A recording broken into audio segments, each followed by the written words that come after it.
¿Alguna vez has conocido a alguien que parecía tener una conexión especial con el mundo que nos rodea? Una persona que sabe exactamente qué planta usar cuando te duele el estómago, o que siempre parece saber lo que va a suceder antes de que ocurra. Quizás has notado a alguien que se comporta diferente cuando hay luna llena, o que tiene una colección de objetos que parecen comunes, pero que cuida con especial atención. Desde tiempos antiguos, las personas con capacidades y conocimientos especiales han existido en todas las culturas, conocidas por diferentes nombres: curanderas, sanadoras, sabias y sí, también brujas. La antropóloga Margaret Murray escribió en 1921 que la llamada brujería era, de hecho, una antigua religión cuyos seguidores eran activamente perseguidos por la iglesia dominante. Esta perspectiva nos invita a mirar más allá de los estereotipos popularizados por los cuentos de hadas y las películas de Hollywood. Hoy voy a compartir contigo 7 señales documentadas históricamente que pueden indicar que alguien practica la brujería tradicional. Este conocimiento no solo te ayudará a reconocerlas, sino también a entender mejor una tradición ancestral que ha sido malinterpretada y perseguida durante siglos. Y quédate hasta el final, porque la 7ª señal es probablemente la más reveladora y sorprendente de todas. Te abrirá los ojos a un mundo que siempre ha existido junto al nuestro, a veces a plena vista, pero que muchos no saben reconocer. Para entender realmente estas señales, primero necesitamos viajar atrás en el tiempo y explorar qué significa ser una bruja desde una perspectiva histórica y cultural genuina. La brujería, como la conocemos hoy, tiene sus raíces en antiguas prácticas espirituales que se desarrollaron mucho antes del cristianismo. Según la historiadora Silvia Federici, autora de Calibán y la bruja, estas tradiciones estaban profundamente conectadas con el conocimiento de la naturaleza, la medicina natural y la comprensión de los ciclos de la vida y la muerte. En la Europa precristiana, estas practicantes eran respetadas en sus comunidades. Ellas eran las que asistían en los nacimientos, conocían los remedios para las enfermedades y entendían las propiedades de las plantas y los ciclos naturales mejor que nadie. No eran vistas como malvadas, sino como mujeres sabias, esenciales para la supervivencia de la comunidad. Sin embargo, como explica el historiador Ronald Hutton en su libro The Triumph of the Moon, con el auge del cristianismo y más tarde durante los siglos XV al XVIII, estas practicantes comenzaron a ser demonizadas. La Inquisición y los juicios por brujería resultaron en la persecución y ejecución de miles de personas, principalmente mujeres, acusadas de practicar magia negra o de hacer pactos con el diablo. Es importante distinguir entre estos estereotipos creados durante las persecuciones y las prácticas reales. Las brujas históricas no volaban en escobas ni tenían verrugas en la nariz. Eran personas comunes, a menudo marginadas, que mantenían vivos conocimientos antiguos en una época de cambio y represión. Hoy en día, la brujería moderna ha resurgido como una práctica espiritual y cultural que honra estas antiguas tradiciones. Desde la Wicca, formalizada en la década de 1950 por Gerald Gardner, hasta diversos caminos paganos y tradiciones folclóricas que han sobrevivido en secreto, estas prácticas continúan evolucionando y adaptándose. Entender estas 7 señales nos permite reconocer no solo a quienes practican hoy, sino también apreciar la rica historia cultural que estas tradiciones representan. No se trata de juzgar o temer, sino de comprender una parte importante de nuestra historia humana que ha sido incomprendida durante demasiado tiempo. Ahora, veamos la primera señal que puede indicar que alguien está conectado con estas antiguas tradiciones. Primera señal: conexión profunda con la naturaleza. La primera y quizás más fundamental señal de que alguien podría estar practicando la brujería tradicional es su profunda e inusual conexión con el mundo natural. Esta no es simplemente una persona que disfruta de estar al aire libre o que tiene plantas en su casa. Estamos hablando de una relación casi simbiótica con la naturaleza. En 1608, el magistrado y demonólogo inglés Reginald Scott documentó en su obra The Discovery of Witchcraft cómo las personas acusadas de brujería mostraban un conocimiento y familiaridad con el mundo natural que iba más allá de lo común.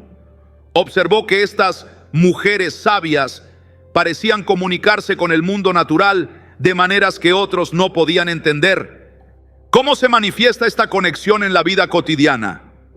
Piensa en alguien que parece entender el lenguaje de los animales. No es que literalmente hablen con ellos como en los cuentos de hadas, sino que pueden interpretar su comportamiento con una precisión asombrosa. Los animales, especialmente los salvajes o los normalmente esquivos, se sienten extrañamente cómodos en su presencia. La etnobotánica María Sabina, una curandera mazateca de Oaxaca, México, ejemplificaba esta conexión. A pesar de no tener educación formal, poseía un conocimiento enciclopédico de cientos de plantas y sus propiedades, conocimiento transmitido oralmente durante generaciones. María podía caminar por el bosque e identificar instantáneamente qué plantas curarían determinadas dolencias, cuáles eran venenosas y cuáles tenían propiedades psicoactivas utilizadas en rituales sagrados. Esta conexión va más allá del simple conocimiento. Observa a alguien que practica brujería tradicional cuando está en un entorno natural. Notarás que se mueve diferente, como si estuviera en sintonía con los ritmos y energías que la mayoría de nosotros no percibimos. Pueden sentir cuando se acerca una tormenta mucho antes de que aparezcan nubes en el horizonte, o saber exactamente cuándo aparecerán ciertos animales o florecerán. Tree of 20. Determinadas plantas. A menudo estas personas tienen jardines impresionantes que prosperan contra todo pronóstico. Plantas que se marchitarían bajo el cuidado de otros parecen florecer bajo su atención. No es raro que cultiven hierbas inusuales o difíciles de encontrar, muchas con propiedades medicinales o usos rituales que han sido olvidados por la medicina moderna. Según el antropólogo Claude Lévi-Strauss, en su estudio El pensamiento salvaje, esta capacidad para clasificar y trabajar con la naturaleza representa un tipo diferente de conocimiento, no menos riguroso que el científico, pero basado en la observación directa y la experiencia sensorial inmediata en lugar del análisis abstracto. Históricamente, esta conexión con la naturaleza a menudo hizo que estas personas fueran sospechosas. Durante la época de los juicios por brujería, vivir en el borde del bosque o tener un conocimiento extenso de plantas podía ser suficiente para despertar sospechas. Según los registros del juicio de Agnes Sampson en Escocia en 1590, su excepcional capacidad para predecir cambios en el clima y su conocimiento de remedios herbales fueron presentados como evidencia de brujería. Es importante distinguir entre esta señal y un simple interés en la naturaleza o la jardinería. Alguien que practica brujería tradicional no solo estudia la naturaleza, la vive, la respira y forma parte de ella de una manera que trasciende el hobby o incluso la pasión. Es como si tuvieran un pie en nuestro mundo y otro en el reino natural, actuando como un puente entre ambos.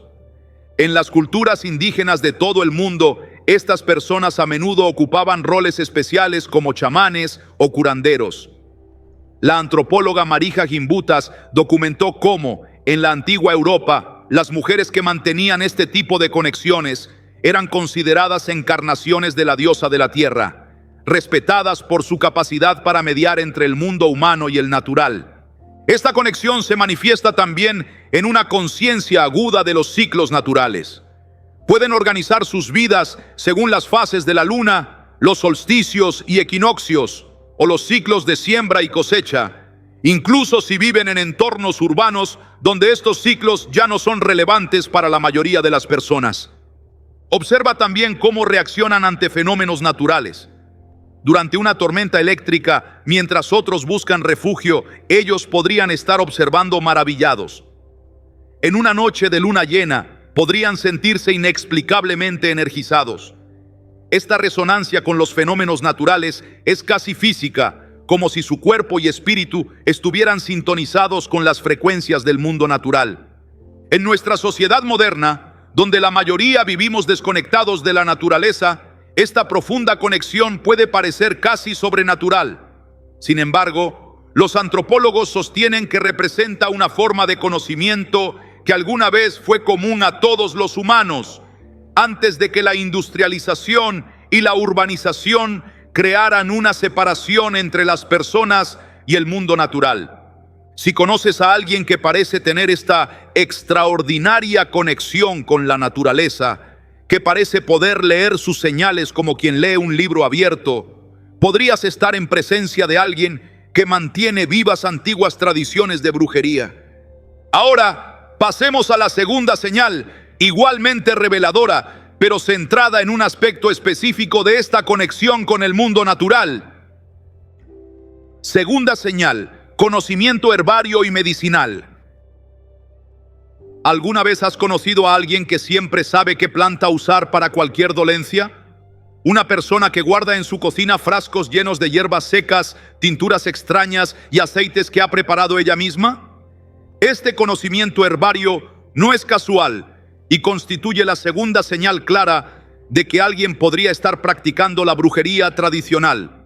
El historiador medieval Geoffrey Burton Russell documenta en su obra A History of Witchcraft que durante la Edad Media, las mujeres que poseían conocimientos herbarios extensos eran frecuentemente las mismas que acababan acusadas de brujería.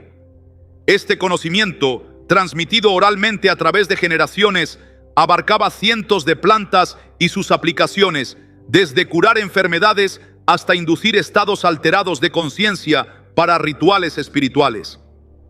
En el Malleus Maleficarum, el martillo de las brujas, el infame manual de caza de brujas publicado en 1486, los autores Heinrich Kramer y Jakob Sprenger expresaban particular preocupación por las mujeres que utilizaban hierbas para curar, considerando este conocimiento como evidencia de pactos demoníacos. Irónicamente, este texto nos proporciona hoy una visión de las prácticas herbarias que eran comunes entre las practicantes de la época. El conocimiento herbario de una bruja tradicional va mucho más allá de saber que la manzanilla ayuda a dormir o que el ajo tiene propiedades antibióticas. Es un entendimiento integral que considera no solo las propiedades físicas de las plantas, sino también sus aspectos energéticos, espirituales y simbólicos. Por ejemplo, la etnobotánica Claudia Müller-Eveling ha documentado cómo las curanderas tradicionales europeas asociaban las plantas no solo con propiedades medicinales, sino también con planetas, deidades y momentos específicos del año en que debían ser recolectadas para maximizar sus propiedades. El tomillo no era solo una hierba para la tos, era una planta regida por Venus, recolectada idealmente durante la luna creciente y con propiedades tanto para purificar el hogar como para fomentar el valor y la fuerza. Una persona con este tipo de conocimiento herbario probablemente tenga un espacio dedicado al procesamiento y almacenamiento de sus hierbas. Podría ser un gabinete lleno de pequeños frascos etiquetados, un desván donde cuelgan plantas para secar, o incluso una habitación completa que funciona como laboratorio herbario. En su jardín, si tienen uno, notarás una diversidad de plantas inusuales, muchas de las cuales tienen múltiples propósitos medicinales o rituales. La famosa curandera Emma Dupree, conocida como Little Medicine Thing en Carolina del Norte, mantenía un extenso jardín medicinal con más de 100 variedades de plantas. Sus vecinos acudían a ella para tratar todo tipo de dolencias, desde resfriados hasta problemas cardíacos, a menudo después de que la medicina convencional fracasara.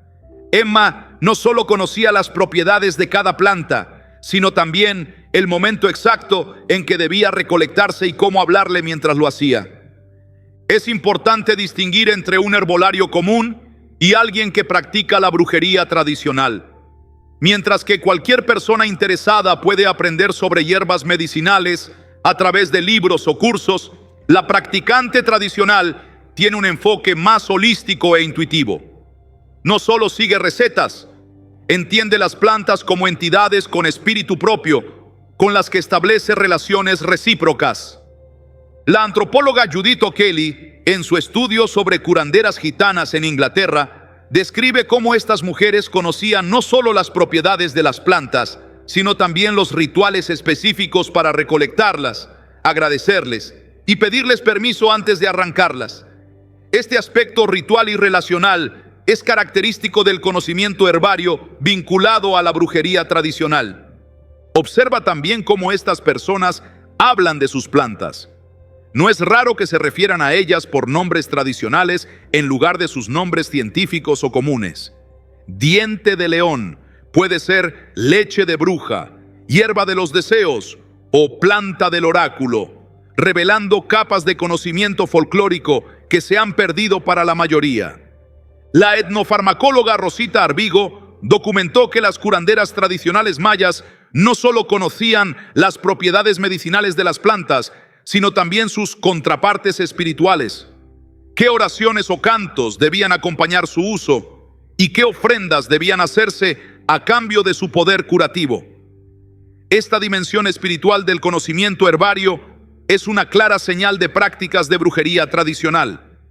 A lo largo de la historia, las practicantes herbarias han sido tanto buscadas como perseguidas. La partera y herbolaria Anne Hutchinson en la América colonial del siglo XVII fue inicialmente respetada por su conocimiento medicinal, pero luego perseguida y exiliada cuando este mismo conocimiento comenzó a ser visto como sospechoso por las autoridades puritanas.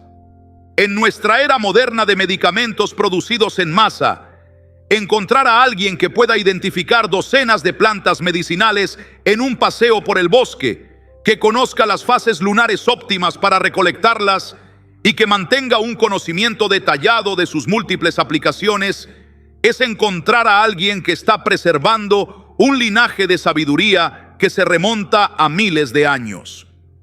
Esta persona probablemente tendrá un profundo respeto por este conocimiento y será selectiva respecto a con quién lo comparte. No es solo información para ellos, es una responsabilidad sagrada, una forma de honrar a sus antepasados y de mantener viva una tradición que ha sobrevivido a siglos de persecución. Así que la próxima vez que conozcas a alguien con un jardín peculiar lleno de plantas poco comunes, que siempre parece tener el remedio perfecto para cualquier dolencia y que habla de las plantas como si fueran viejas amigas, podrías estar en presencia de alguien que practica uno de los aspectos más antiguos y fundamentales de la brujería tradicional. Y ahora, preparémonos para explorar la tercera señal que nos adentra en un ámbito menos tangible, pero igualmente revelador. Tercera señal: sensibilidad energética y espiritual. Déjame contarte la historia de Tituba, una mujer esclavizada en Salem que antes de los infames juicios por brujería de 1692 era conocida en su comunidad por su capacidad para sentir cosas que otros no podían percibir. Según los registros históricos analizados por la historiadora Elaine Breslau, Tituba podía detectar enfermedades antes de que mostraran síntomas, sentir la presencia de espíritus y percibir intenciones ocultas. Esta sensibilidad, arraigada en sus tradiciones caribeñas y suramericanas nativas, fue posteriormente utilizada como evidencia contra ella cuando comenzaron las acusaciones de brujería. La tercera señal de que alguien practica la brujería tradicional es precisamente esta aguda sensibilidad energética y espiritual. No se trata simplemente de ser intuitivo o empático, sino de una capacidad desarrollada para percibir y trabajar con energías y presencias que escapan a los 5 sentidos convencionales. Según la antropóloga Susan Greenwood, autora de The Nature of Magic, esta sensibilidad corresponde a lo que ella llama conciencia mágica, una forma de conocimiento que no opera a través del pensamiento racional lineal, sino a través de la participación directa con el mundo mediante estados alterados de conciencia. ¿Cómo se manifiesta esta sensibilidad en la vida cotidiana?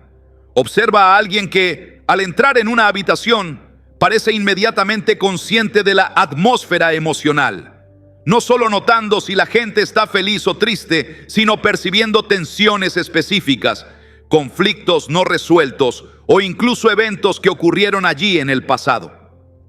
Estas personas a menudo reportan sensaciones físicas cuando perciben energías, escalofríos, hormigueo en las manos o en la parte posterior del cuello, cambios en la temperatura o sensaciones de pesadez o ligereza. No son vagas impresiones. Para ellos, estas percepciones son tan reales y tangibles como ver u oír.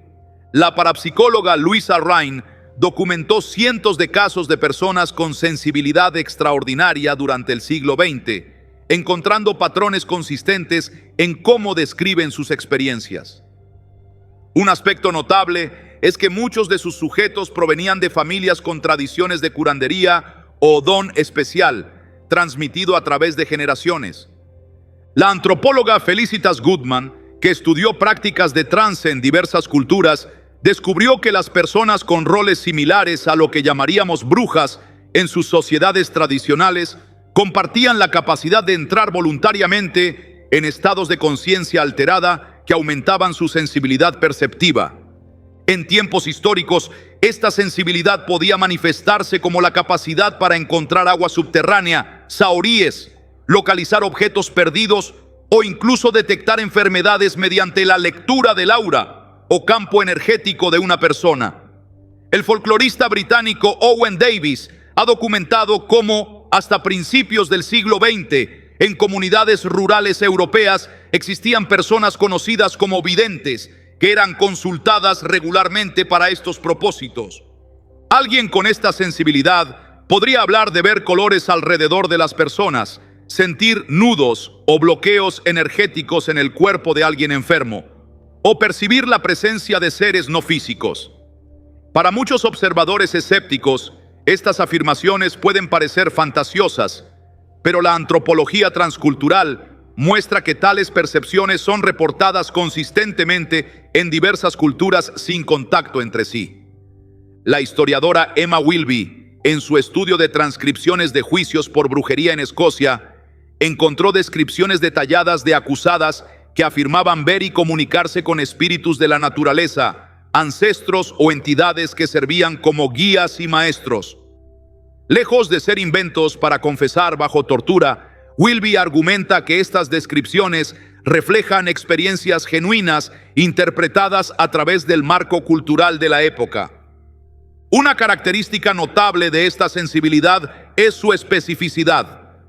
No es simplemente una vaga sensación de energías, sino percepciones detalladas y a menudo verificables. La etnógrafa Edith Turner, que estudió curanderos en Zambia, inicialmente escéptica, quedó asombrada cuando comenzó a percibir lo que los chamanes locales describían como espíritus de enfermedad, manifestándose visualmente durante rituales de curación.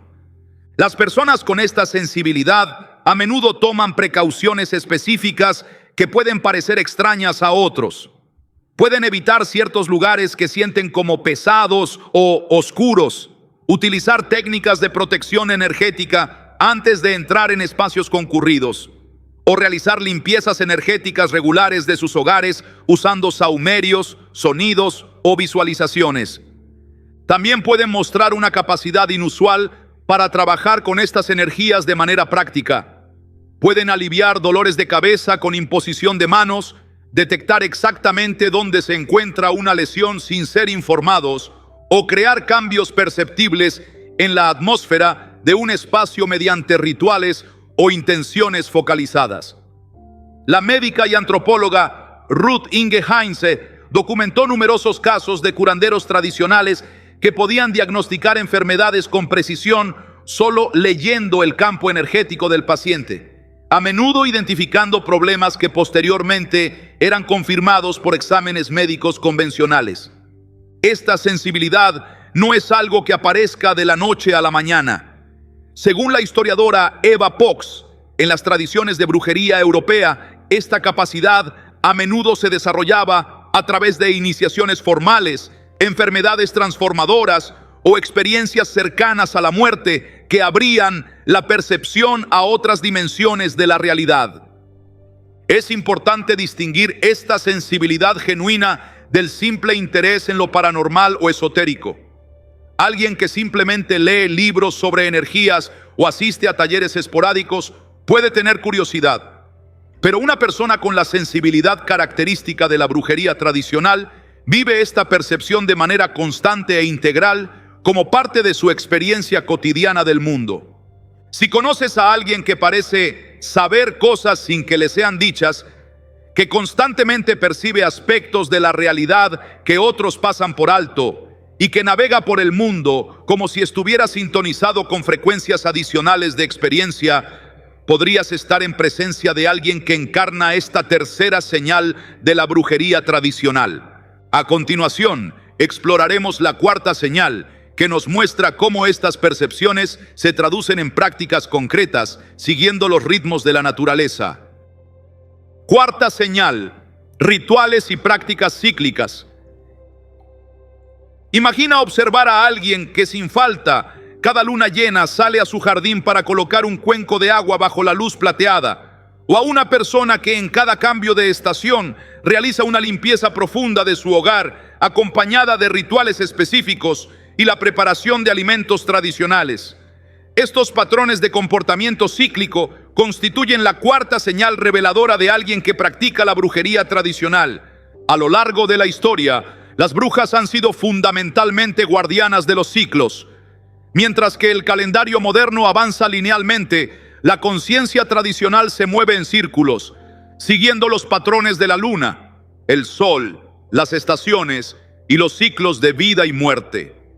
Según el historiador Ronald Hutton en su obra The Stations of the Sun, antes de la estandarización del calendario gregoriano, las comunidades rurales europeas organizaban su vida alrededor de festivales estacionales que marcaban puntos críticos del año agrícola y pastoral.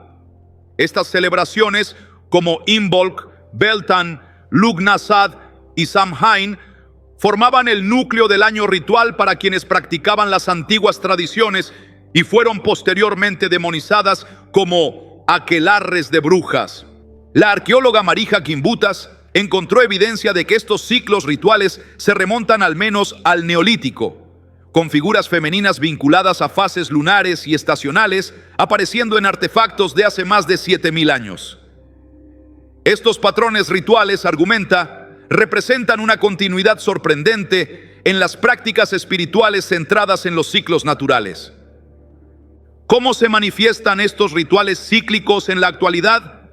Una persona que practica la brujería tradicional probablemente organice su vida siguiendo un calendario distinto al convencional. Notarás que presta especial atención a las fases lunares, particularmente a la luna nueva y la luna llena, realizando actividades específicas en estos momentos. El etnógrafo Carlos Castaneda documentó cómo su informante, don Juan Matus, realizaba rituales específicos según la posición de la luna, explicando que ciertos trabajos mágicos solo podían realizarse en fases lunares particulares debido a las diferentes cualidades energéticas disponibles en cada momento. Además de los ciclos lunares, los solsticios y equinoccios, aproximadamente el 21 de junio, 21 de septiembre, 21 de diciembre y 21 de marzo, son momentos de especial significado ritual. Una practicante podría levantarse al amanecer en el solsticio de verano para saludar al sol, o mantener una vigilia en la noche más larga del año durante el solsticio de invierno. La antropóloga Jeanne Favret-Sada, en su estudio sobre prácticas mágicas en la Francia rural de los años 70, documentó cómo las desencantadoras, equivalentes locales de las brujas, realizaban rituales específicos en momentos particulares del ciclo agrícola, siguiendo tradiciones que se remontaban generaciones. Estas prácticas no son arbitrarias. La historiadora Ariadne Green ha documentado cómo muchos rituales tradicionales coinciden con momentos de cambio energético perceptible en el entorno natural. La savia ascendiendo en los árboles al final del invierno, la intensificación de la luz en el solsticio de verano, o el velo aparentemente más delgado entre mundos en Samhain, Halloween. Una señal reveladora es cómo estas personas celebran los días festivos.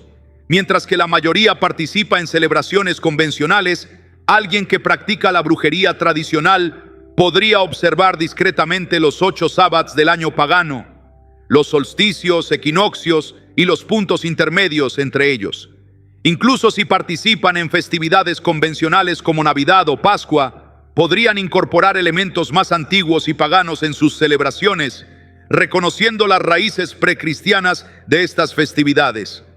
La historiadora Margaret Murray Aunque controvertida en algunos aspectos de su trabajo, documentó correctamente cómo muchas prácticas rurales europeas que sobrevivieron hasta el siglo XX contenían elementos rituales conectados con antiguos cultos de fertilidad y ciclos estacionales. Estos elementos persistían a menudo camuflados dentro de celebraciones cristianizadas. Quinta señal: herramientas y símbolos tradicionales. Si alguna vez has entrado en la casa de alguien y has notado una colección peculiar de objetos que parecen tener un propósito especial, podrías estar ante la quinta señal de que esa persona practica la brujería tradicional. No hablamos de los típicos artículos de decoración mágicos que se venden en tiendas comerciales, sino de herramientas y símbolos con significado profundo y uso práctico en tradiciones ancestrales. La antropóloga Sabina Magliocco, en su estudio Witching Culture, documenta cómo las practicantes contemporáneas utilizan herramientas que tienen raíces en tradiciones que se remontan siglos atrás. Estas herramientas no son simples accesorios, son extensiones del propio poder de la practicante, a menudo consagradas mediante rituales específicos y tratadas con gran reverencia. Entre los objetos más comunes que podrías encontrar está el atame, un cuchillo ritual generalmente de mango negro que no se utiliza para cortar físicamente, sino para dirigir energía. Este instrumento tiene paralelos en muchas tradiciones chamánicas alrededor del mundo. Según un estudio realizado por la historiadora Margaret Murray, herramientas similares aparecen en descripciones de rituales mágicos en documentos que datan del siglo XV. El caldero es quizás el símbolo más reconocible, popularizado por Shakespeare en Macbeth, pero con una historia mucho más antigua y significativa. La arqueóloga Miranda Green ha documentado cómo, en la Europa céltica, los calderos tenían asociaciones sagradas con la transformación, la abundancia y el renacimiento. Una practicante moderna podría utilizar un caldero pequeño para quemar hierbas, mezclar pociones o como centro focal para meditación y visualización.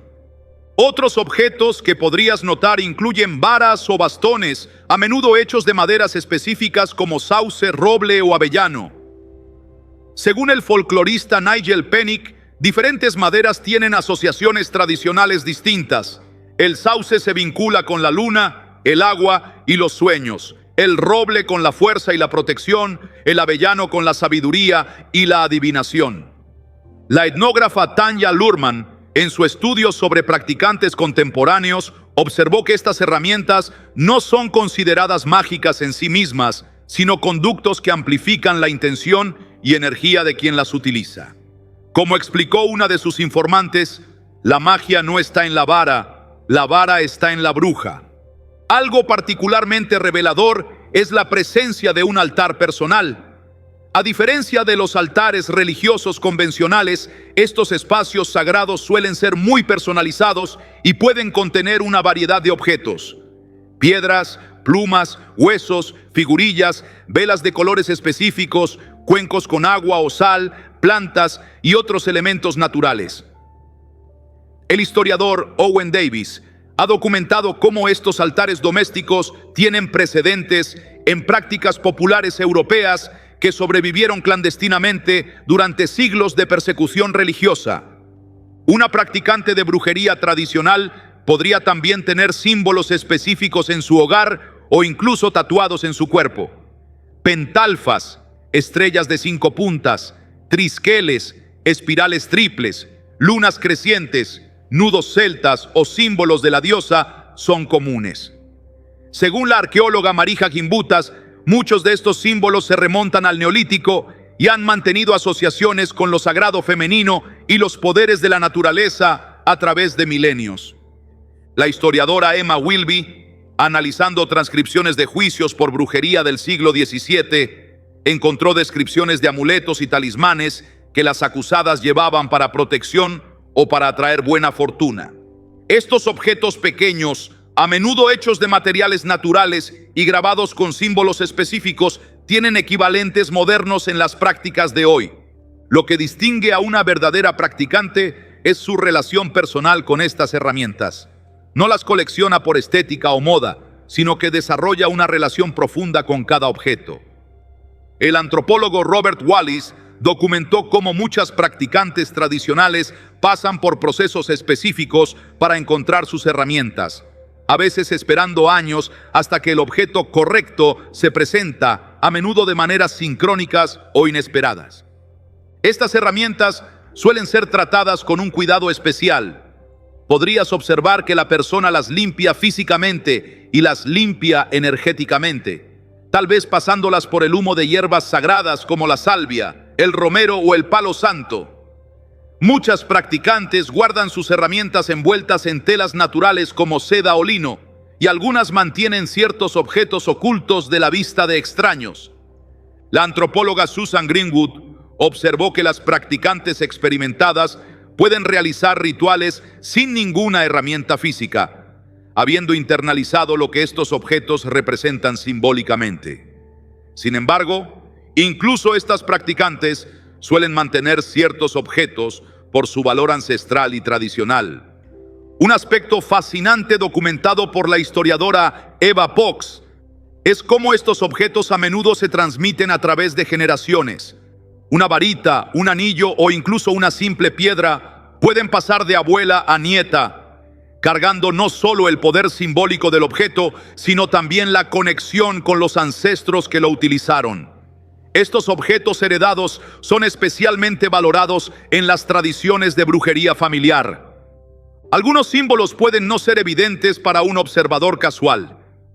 La etnógrafa Jeanne Fabre-Saada documentó cómo en la Francia rural ciertas marcas o patrones en objetos cotidianos como escobas, hornos o incluso en la disposición de las plantas en un jardín podían servir como símbolos protectores, visibles solo para quienes conocían su significado. En el mundo moderno, estas herramientas y símbolos pueden estar discretamente integrados en la vida cotidiana. Un colgante aparentemente decorativo puede ser un talismán de protección. Una colección de piedras en el alféizar de la ventana podría estar colocada siguiendo un patrón específico para propósitos energéticos. Un frasco de hierbas en la cocina podría estar allí no solo para cocinar, sino para trabajos mágicos. Es importante distinguir entre quienes coleccionan estos objetos por moda o interés superficial y quienes los utilizan como parte de una práctica espiritual genuina. Como señaló la antropóloga Tanya Luhrmann, la diferencia suele manifestarse en el conocimiento profundo del significado y uso tradicional de cada objeto, así como en la reverencia con que son tratados. Si observas que alguien tiene varios de estos objetos, conoce su historia y significado tradicional y parece tener una relación personal con ellos que va más allá de la simple posesión, podrías estar ante alguien que mantiene vivas antiguas tradiciones mágicas a través de estas herramientas y símbolos. Con estos objetos como puentes entre mundos, pasemos ahora a la sexta señal, que nos adentra en el misterioso arte de ver más allá de lo evidente. Sexta señal: conocimiento de adivinación. ¿Has conocido a alguien que parece tener un don especial para leer situaciones, que utiliza métodos poco convencionales para obtener respuestas o que constantemente tiene corazonadas que resultan ser acertadas? Estas habilidades podrían ser manifestaciones de la sexta señal, el conocimiento y práctica de artes adivinatorias. La adivinación, el arte de obtener conocimiento no disponible por medios ordinarios, ha sido una parte central de las prácticas mágicas desde tiempos inmemoriales. El antropólogo Claude Lévi-Strauss documentó sistemas adivinatorios en sociedades de todo el mundo, encontrando similitudes sorprendentes en sus principios fundamentales a pesar de las diferencias culturales. Contrario a las representaciones populares, la adivinación tradicional no pretende predecir el futuro de manera determinista, sino más bien, como explica la antropóloga Mary Douglas, ofrecer una forma de negociar con la incertidumbre y acceder a conocimientos subconscientes o transpersonales que de otro modo permanecerían inaccesibles. Una practicante de brujería tradicional podría utilizar diversos métodos adivinatorios, cada uno con raíces históricas profundas.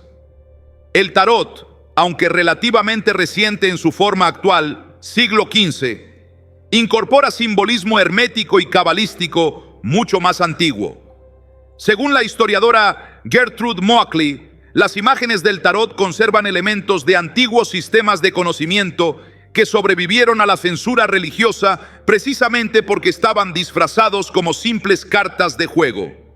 La lectura de hojas de té, taseomancia, tiene una historia que se remonta al menos a la antigua China y se extendió por Europa en el siglo XVII. La antropóloga Marlene Dobkin de Ríos documentó cómo prácticas similares de lectura de patrones en sustancias naturales aparecen en tradiciones chamánicas de todo el mundo, desde la lectura de cacao en Mesoamérica hasta la interpretación de patrones en arena entre pueblos africanos. El historiador Robin Briggs, en su estudio de la brujería europea, encontró que muchas mujeres acusadas durante los juicios por brujería eran conocidas en sus comunidades por su capacidad para encontrar objetos perdidos o identificar a los responsables de robos o enfermedades mediante diversas técnicas adivinatorias. Lo que distingue a una verdadera practicante de alguien con un interés casual en estas artes es su enfoque. Como documentó la antropóloga Felicitas Goodman, las adivinas tradicionales no ven estas prácticas como entretenimiento o curiosidad, sino como formas serias de conocimiento que requieren disciplina, estudio y a menudo estados alterados de conciencia. Si observas a alguien que practica adivinación tradicional, notarás ciertos patrones. A menudo tienen rituales preparatorios: limpiar el espacio, encender velas específicas, realizar invocaciones o meditaciones antes de comenzar. La historiadora Eva Pox documentó cómo estas preparaciones tienen paralelos en registros históricos de prácticas adivinatorias desde el siglo XVI.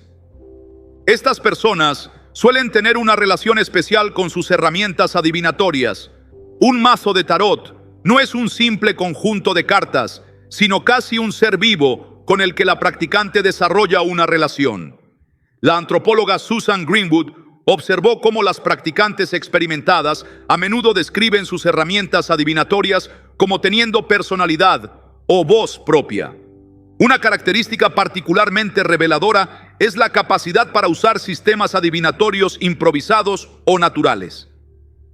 La etnógrafa Jeanne Favret-Saada documentó cómo las adivinas rurales francesas podían leer señales en fenómenos naturales: el vuelo de los pájaros, patrones en las nubes o el comportamiento inusual de animales. Esta capacidad para ver significado en lo aparentemente aleatorio es un sello distintivo de la conciencia mágica tradicional. La historiadora Owen Davis ha documentado cómo, durante siglos, las comunidades rurales dependían de adivinos locales para decisiones importantes: cuándo plantar cultivos, dónde cavar un pozo o cómo tratar enfermedades complejas. Estas personas, a menudo mujeres, mantenían posiciones respetadas a pesar de las condenas oficiales de las autoridades religiosas. Un aspecto fascinante es cómo estos conocimientos adivinatorios se transmitían. Según la antropóloga Sabina Magliocco, muchas técnicas se pasaban dentro de familias, a menudo saltando generaciones, de abuela a nieta, por ejemplo. Otras requerían una iniciación formal o surgían después de una enfermedad iniciática o crisis personal que abría la sensibilidad de la persona. Las verdaderas practicantes de adivinación tradicionalmente no cobraban por sus servicios en el sentido comercial moderno, sino que operaban dentro de sistemas de reciprocidad comunitaria. La antropóloga Ruth Inge Heinze documentó cómo, en diversas culturas, las adivinas recibían compensación en forma de alimentos, servicios o regalos simbólicos, reflejando la naturaleza sagrada de su trabajo. Contrario a los estereotipos, la adivinación tradicional no se trata de hacer predicciones dramáticas o fomentar dependencias. La historiadora Emily Lyle documentó cómo las adivinas rurales escocesas veían su papel como empoderar a quienes consultaban, ayudándoles a acceder a su propia sabiduría interior más que a depender de oráculos externos. En la actualidad, una persona con conocimientos adivinatorios tradicionales podría ser más discreta sobre sus habilidades. Quizás mencione ocasionalmente sus intuiciones o sueños premonitorios, Podría ofrecer consejos que parecen sorprendentemente acertados sin revelar completamente su fuente. O tal vez sea conocida en un círculo pequeño como alguien a quien consultar en momentos de confusión o decisiones importantes. La antropóloga Lucy Goodison ha documentado cómo muchas practicantes contemporáneas integran conocimientos psicológicos modernos con técnicas adivinatorias tradicionales, viendo estos métodos como formas de acceder al inconsciente colectivo o a campos de información no locales, términos más aceptables en el contexto moderno que las explicaciones tradicionales de ver con el tercer ojo o consultar a los espíritus. Si conoces a alguien que muestra una capacidad consistente para acceder a información que no debería conocer por medios ordinarios, que utiliza sistemas simbólicos tradicionales con fluidez y reverencia y que parece moverse con confianza en los reinos de lo desconocido, podrías estar en presencia de alguien que mantiene vivo este aspecto fundamental de la brujería tradicional. Con esta comprensión de cómo las practicantes tradicionales ven más allá de lo evidente, nos preparamos para explorar la séptima y tal vez más reveladora señal, que nos muestra cómo estos conocimientos ancestrales se mantienen vivos a través del tiempo. Séptima señal: linaje y transmisión de conocimiento. Nos acercamos ahora a la señal más reveladora y quizás la más difícil de detectar: la conexión con un linaje y la forma en que el conocimiento es transmitido. Esta señal toca la esencia misma de la brujería tradicional como práctica que ha sobrevivido a siglos de persecución precisamente gracias a sus métodos cuidadosos de preservación y transmisión. La antropóloga Jeanne Fabre-Saada, en su estudio pionero sobre practicantes mágicos en la Francia rural, descubrió que el acceso al conocimiento estaba estrictamente controlado. No cualquiera puede convertirse en un desencantador, escribió. El poder debe ser transmitido y existen reglas específicas sobre quién puede recibirlo y cómo debe pasarse. Históricamente existen dos principales formas de transmisión: el linaje familiar y la iniciación formal. La historiadora Emma Wilby, examinando testimonios de juicios por brujería en Escocia, encontró numerosos casos donde los acusados mencionaban haber aprendido sus artes de un familiar, frecuentemente una abuela o una tía. Este patrón de transmisión familiar, a menudo saltando generaciones, aparece consistentemente en registros de toda Europa. El antropólogo Rauni-Leena Lukanen-Kilde documentó cómo en Finlandia ciertas familias eran conocidas por tener el don durante generaciones. Los niños que mostraban signos de sensibilidad especial eran identificados tempranamente y recibían formación específica de sus mayores. Curiosamente, este conocimiento a menudo se transmitía en momentos liminales, durante la pubertad, en Nochebuena o en el momento de la muerte de un familiar. La antropóloga Caroline Humphrey descubrió patrones similares en Siberia, donde el conocimiento chamánico, con muchos paralelos a la brujería europea, se mantenía dentro de ciertas líneas familiares. Lo fascinante es que incluso durante la era soviética, cuando estas prácticas fueron oficialmente prohibidas, la transmisión continuó en secreto, a menudo codificada como cuentos populares o remedios caseros. Una característica reveladora es el momento y método de transmisión. Según el folclorista Eva Pox, en muchas tradiciones europeas, ciertos conocimientos mágicos solo podían transmitirse en momentos específicos: en Nochebuena, durante un eclipse, en la víspera de San Juan o cuando el aprendiz alcanzaba cierta edad. A veces, la transmisión requería rituales específicos, como tomar las manos del moribundo para recibir su don. En cuanto a la iniciación formal, el historiador Carlo Ginzburg documentó cómo, incluso durante los periodos más intensos de persecución, existían grupos organizados que mantenían ceremonias iniciáticas. Estos rituales a menudo incluían periodos de aislamiento, ayuno, inducción de estados alterados de conciencia y pruebas específicas diseñadas para despertar las capacidades latentes del iniciado. ¿Cómo se manifiesta esta señal en la actualidad? Alguien con conexión a un linaje tradicional Podría mencionar casualmente historias familiares sobre una abuela que sabía cosas, una tía que era conocida por sus remedios o un pariente que tenía el don. Estas referencias suelen ser discretas, ya que la persecución histórica ha dejado un legado de cautela. La antropóloga Sabina Magliocco observó que muchas practicantes contemporáneas pueden no ser conscientes inicialmente de que sus conocimientos tienen raíces en tradiciones familiares. A veces, solo después de años de práctica personal, descubren que sus inclinaciones naturales coinciden con prácticas que sus ancestros realizaban. Un fenómeno que Magliocco describe como memoria cultural. Una señal sutil es la posesión de objetos heredados con significado especial. Un libro de recetas familiar que incluye remedios herbales, joyas con símbolos específicos, herramientas como morteros, cuencos o cuchillos que han pasado por generaciones. Como documentó la historiadora Owen Davis, estos objetos a menudo servían como vehículos para la transmisión de conocimiento, cada uno con su propia historia y conjunto de instrucciones específicas. La antropóloga Tanya Luhrmann documentó cómo, incluso en grupos contemporáneos formalizados, el aprendizaje no se limita a la instrucción explícita.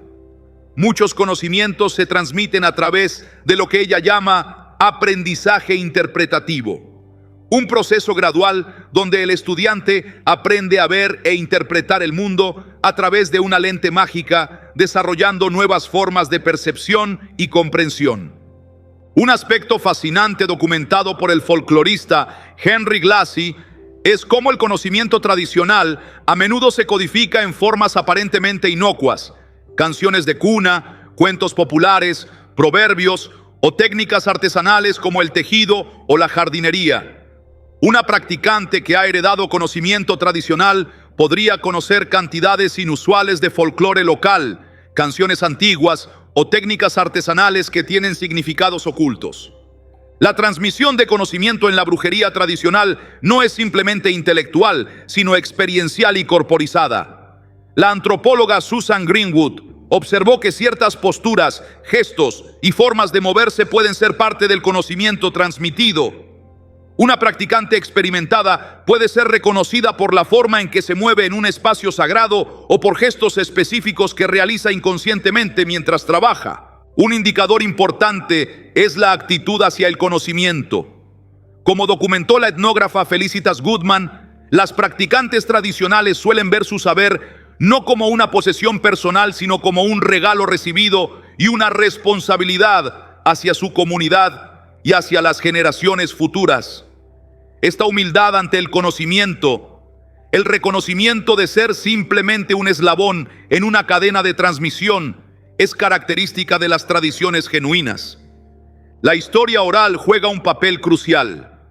La antropóloga Julie Cruikshank documentó cómo las mujeres indígenas transmitían conocimientos mágicos y medicinales a través de narrativas aparentemente simples que, cuando se analizaban profundamente, contenían instrucciones precisas sobre plantas medicinales, prácticas rituales y cosmología. Una practicante contemporánea podría tener un repertorio similar de historias significativas que transmiten sabiduría en múltiples niveles. El historiador Ronald Hutton señala que, tras siglos de persecución, muchas líneas tradicionales desarrollaron métodos de verificación para reconocer a otros practicantes. Ciertos saludos, preguntas específicas o referencias que parecerían inocuas a los forasteros pero significativas para los iniciados. Estas pequeñas señales de reconocimiento pueden persistir hasta hoy. Un aspecto particularmente interesante, documentado por la antropóloga Sabina Magliocco, es el fenómeno del despertar tardío. Muchas practicantes reportan haber tenido experiencias desde la infancia que no podían explicar, solo para descubrir años después, al encontrarse con conocimientos tradicionales, que estas experiencias encajaban perfectamente en un sistema coherente. Este reconocimiento, esta sensación de volver a casa a un conocimiento que de alguna manera ya se poseía, es descrita por muchas como un indicador de conexión con tradiciones ancestrales. En las tradiciones más secretas, como documentó la historiadora Eva Fox, El conocimiento completo nunca se transmitía a una sola persona. Diferentes aspectos se dividían entre varios aprendices, asegurando que el sistema completo solo existiera colectivamente, una estrategia que protegía el conocimiento durante tiempos de persecución. Hoy, esto podría manifestarse como practicantes que son expertas en un área específica, herbalismo, adivinación, trabajo energético, pero que colaboran con otras para ceremonias o trabajos más complejos. La antropóloga Ruth Inge Heinze documentó cómo, a través de distintas culturas, la transmisión de conocimiento mágico a menudo viene acompañada de pruebas o desafíos destinados a evaluar no solo la capacidad del aprendiz, sino su ética y madurez. Una practicante contemporánea podría mencionar haber pasado por periodos de prueba o evaluación antes de recibir ciertos conocimientos. Esta séptima señal, la conexión con un linaje y la forma en que el conocimiento se transmite, es quizás la más profunda porque revela la brujería no como un conjunto de técnicas o creencias, sino como una corriente viva de sabiduría que fluye a través del tiempo, adaptándose pero manteniendo su esencia, sobreviviendo precisamente porque ha sabido cuándo mostrarse y cuándo permanecer oculta. Si conoces a alguien que parece poseer conocimientos que no se encuentran en libros, que muestra reverencia hacia sus ancestros y tradiciones, que habla de haber recibido más que aprendido sus saberes y que se ve a sí mismo como guardián de un conocimiento que eventualmente deberá transmitir, podrías estar en presencia de alguien que encarna esta séptima y más reveladora señal de la brujería tradicional. Hemos explorado juntos 7 señales profundamente reveladoras que pueden indicar que alguien está conectado con las tradiciones ancestrales de brujería. Estas señales no son casuales ni superficiales, sino manifestaciones de un sistema de conocimiento y práctica que ha sobrevivido a siglos de persecución precisamente por su capacidad de adaptación y su relevancia continua. La primera señal, una conexión profunda y casi simbiótica con la naturaleza, nos muestra que para la bruja tradicional, el mundo natural no es algo separado a ser dominado, sino un tejido vivo del cual ella misma forma parte. Esta conexión no es romántica ni idealizada, sino práctica, inmediata y sensorial. La segunda señal, el conocimiento herbario y medicinal, revela cómo este vínculo con la naturaleza se traduce en aplicaciones prácticas, manteniendo viva una farmacopea tradicional que antecede y a menudo complementa a la medicina moderna. Este conocimiento no es meramente técnico, sino que integra dimensiones físicas, energéticas y espirituales. Con la tercera señal, la sensibilidad energética y espiritual, vimos cómo la percepción de la practicante tradicional va más allá de los 5 sentidos convencionales, accediendo a dimensiones de la realidad que la ciencia contemporánea apenas comienza a explorar. Esta sensibilidad no es una creencia abstracta, sino una experiencia vivida y corporizada. La cuarta señal, los rituales y prácticas cíclicas, nos mostró cómo la bruja tradicional vive inmersa en los ritmos naturales, organizando su vida y trabajo según patrones que la mayoría de la sociedad moderna ha olvidado, pero que continúan influyendo en nuestros ciclos biológicos y psicológicos. Con la quinta señal, las herramientas y símbolos tradicionales, exploramos los objetos y representaciones físicas que sirven como puentes entre mundos, no como fetiches mágicos, sino como amplificadores de intención y conciencia, cargados de significados acumulados a través de generaciones de uso. La sexta señal, el conocimiento de adivinación, nos reveló métodos ancestrales para acceder a información no disponible por medios ordinarios, técnicas que permiten navegar la incertidumbre y tomar decisiones informadas consultando fuentes de sabiduría más allá del intelecto racional. Finalmente, con la séptima señal, el linaje y transmisión de conocimiento, descubrimos cómo estas tradiciones se mantienen vivas a través del tiempo, pasando de generación en generación mediante métodos cuidadosamente preservados que aseguran que este precioso patrimonio cultural no se diluya ni se pierda. Es importante entender que estas señales no deben utilizarse para juzgar o etiquetar a otros sin su consentimiento. Las personas que mantienen vivas estas tradiciones han aprendido a través de generaciones de persecución a ser discretas sobre sus prácticas. El respeto por su privacidad y autonomía es esencial. También debemos reconocer que existe una diferencia entre las prácticas genuinas arraigadas en tradiciones culturales específicas y las apropiaciones superficiales motivadas por modas pasajeras. Las verdaderas tradiciones siempre están conectadas con un contexto cultural, histórico y comunitario. La antropóloga Sabina Magliocco nos recuerda que estas tradiciones no son reliquias del pasado, sino expresiones vivas y evolutivas que continúan adaptándose a circunstancias cambiantes mientras mantienen sus principios fundamentales. Lo que vemos hoy no es idéntico a las prácticas de siglos atrás, pero conserva su esencia y propósito.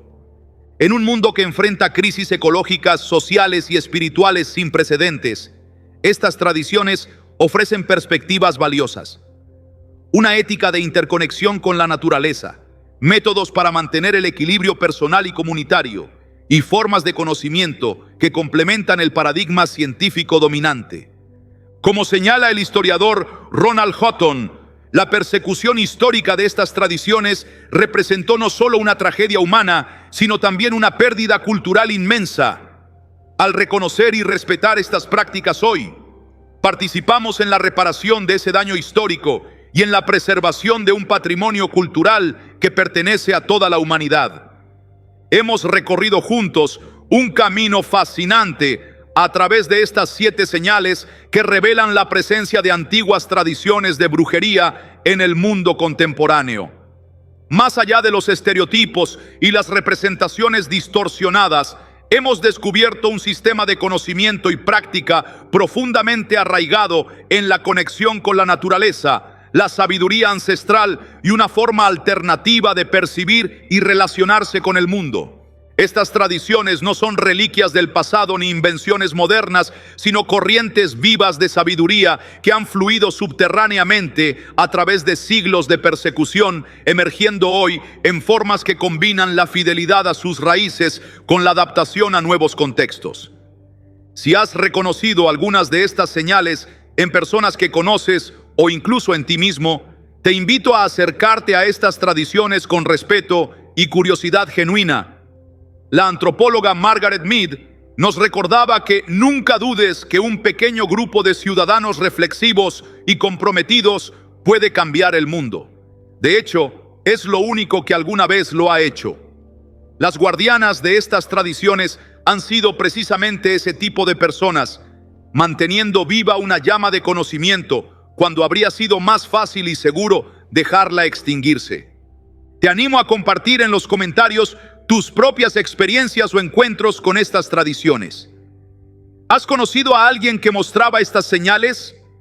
Quizás has sentido tú mismo una conexión inexplicable con prácticas o conocimientos que parecían venir de algún lugar profundo dentro de ti. Para aquellos que deseen explorar más profundamente este tema desde una perspectiva académica y respetuosa, recomiendo obras como Drawing Down the Moon, de Margot Adler, Witching Culture, de Sabina Magliocco, The Triumph of the Moon, de Ronald Hutton, o Persuasions of the Witch's Craft, de Tanya Luhrmann. Estos textos ofrecen visiones matizadas y basadas en investigación sobre las tradiciones mágicas tradicionales y contemporáneas. En futuros videos exploraremos aspectos específicos de estas tradiciones con mayor detalle: el trabajo con plantas medicinales tradicionales, los rituales estacionales y su significado actual, o las formas en que estas prácticas pueden ofrecer herramientas para la sanación personal y comunitaria en tiempos de crisis. Si este viaje a través de las 7 señales te ha resultado valioso, te invito a suscribirte a este canal y activar las notificaciones para no perderte próximas exploraciones de nuestra rica herencia de sabiduría tradicional. Compartir este video también ayuda a difundir una comprensión más profunda y respetuosa de tradiciones que han sido malentendidas durante demasiado tiempo. Gracias por acompañarme en este recorrido por un sendero por un sendero menos transitado de nuestra historia cultural. Las tradiciones que hemos explorado representan no solo un pasado fascinante, sino también una forma de sabiduría que tiene mucho que ofrecer a nuestro presente y futuro. Recordemos que detrás de cada hierba medicinal, cada ritual estacional y cada práctica adivinatoria hay generaciones de mujeres y hombres que dedicaron sus vidas a preservar y transmitir este conocimiento, a menudo enfrentando persecución e incomprensión. Su valentía y perseverancia han permitido que estas tradiciones lleguen hasta nosotros, adaptándose y evolucionando, pero manteniendo su esencia intacta. Al aprender a reconocer estas señales, no solo ampliamos nuestra comprensión de la diversidad de experiencias espirituales humanas, sino que también honramos la memoria de quienes fueron perseguidos por mantener vivas estas prácticas. Como dijo la escritora Starhawk, la brujería nos ofrece una relación con lo divino en la cual somos a la vez hijos amados y participantes en la vida de un ser mayor. En un mundo que enfrenta crisis sin precedentes, estas antiguas tradiciones nos recuerdan la importancia de vivir en armonía con los ciclos naturales, de honrar la sabiduría que reside en nuestros cuerpos y en la tierra misma, y de reconocer que hay múltiples formas de conocimiento, todas valiosas en su propio contexto. Si este tema ha resonado contigo, te animo a seguir explorando con un corazón abierto y una mente curiosa. La verdadera sabiduría nunca teme al cuestionamiento, y las tradiciones auténticas florecen bajo la luz del pensamiento crítico combinado con el respeto genuino. Hasta nuestro próximo encuentro, que la sabiduría de los antiguos caminos ilumine tu sendero.